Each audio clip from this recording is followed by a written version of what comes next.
ছোটবেলায় গরমে দুপুরবেলাগুলো আমার খুবই মজায় কেটেছে, কারণ সেই সময় পাড়া দিয়ে একের পর এক আইসক্রিম, কুলফি, পেপসি এইসবের গাড়ি যেত।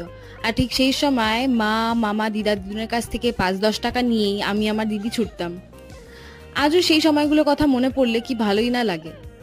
ছোটবেলার ওই দিনগুলো তো আর ফিরে পাবো না, কিন্তু মাঝে মাঝে ঠান্ডা তো কিছু খেতেই হবে, তাই আজকে বানিয়েছিলাম ওয়াটারমেলন শরবে।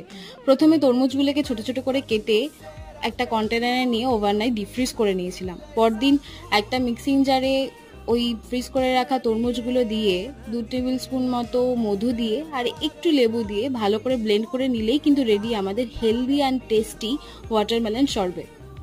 গরমে বড় থেকে ছোট সবার জন্য কিন্তু এটা খুবই একটা হেলদি আর মজার রেসিপি। এটা খেতে কিন্তু একটা ওই গোলার মতন হয়েছিল, মুখে দিলেই কিন্তু মিলিয়ে যাবে। যদি রেসিপিটা ভালো লেগে থাকে তাহলে প্লিজ একটা সাবস্ক্রাইব করো আর লাইক শেয়ার কমেন্ট করো।